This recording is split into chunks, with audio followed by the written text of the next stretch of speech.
All right, let's talk about Edgar Allan Poe's The Cask of Amontillado. We're not just going to retell this story today. Oh no. We are going to dig deep into the chilling philosophy behind it all, this dark, hollow pursuit of what someone might call a perfect revenge. You see, Poe kicks the story off not with some big action scene, but with a question. And it's a question that shapes everything that follows. What really defines a perfect crime? For narrator Montresor, revenge, well, it's not just about getting away with it. It's an art form. A dark one, for sure. And here are the two core rules in his twisted little playbook. First, you have to punish with impunity. That means you can never, ever get caught. But the second rule? That's the part that's truly chilling. The victim has to know. They have to know exactly who is doing this to them and why. For Montresor, if they don't know, what's the point? So let's start there. Section 1, A Philosophy of Revenge.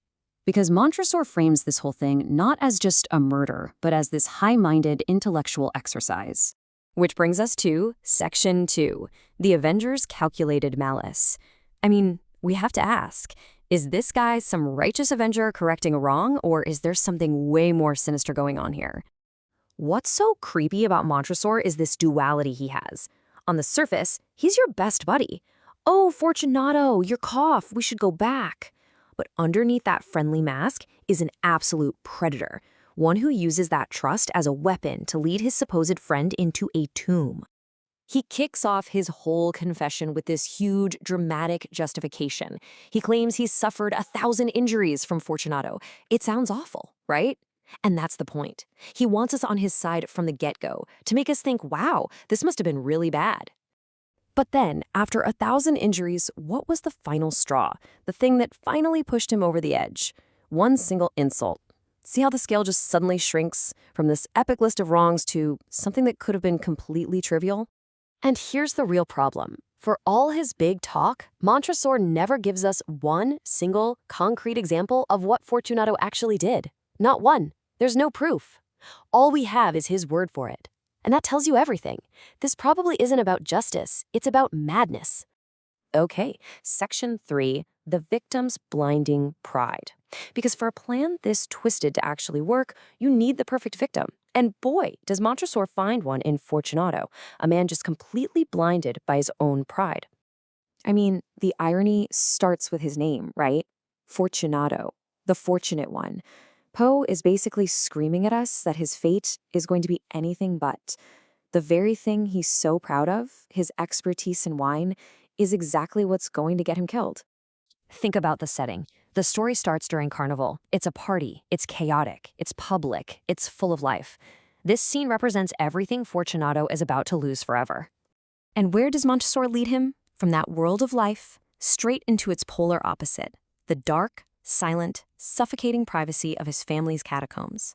From a public party to a private grave. The contrast is just terrifying. And what's he wearing through all this? A jester costume.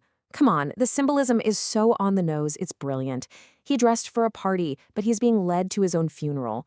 Montresor isn't just killing a man, he's turning him into the literal fool he's dressed as. The arrogance is just, wow. At one point, Montresor pulls out a trowel, a bricklayer's tool, and Fortunato just scoffs at him. He's so full of himself, so elitist, that he can't even imagine his friend being a common laborer. He is literally looking at the tool that will seal his tomb, and he's too proud to see it. So, the plan works. Montresor wins. But did he?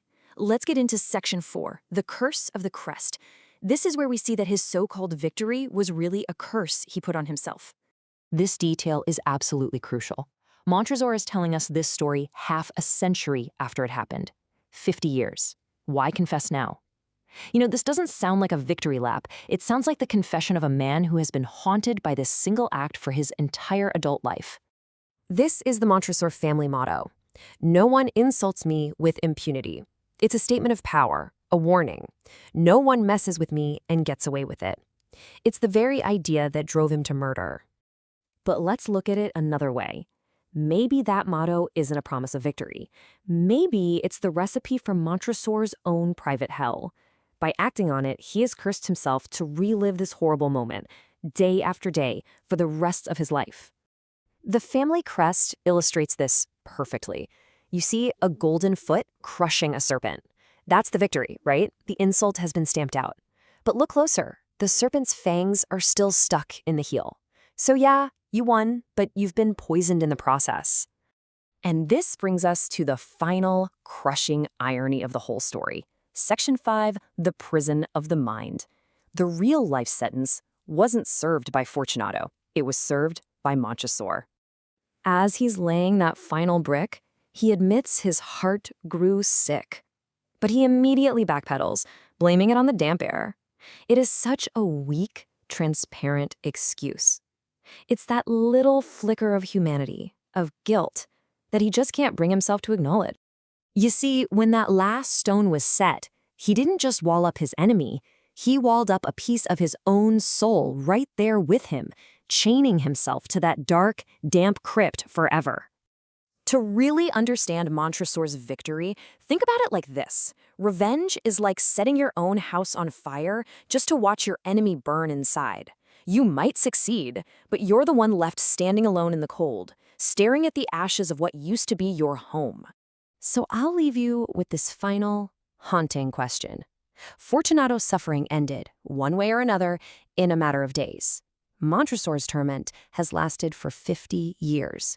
So, who was the real prisoner down there in the dark?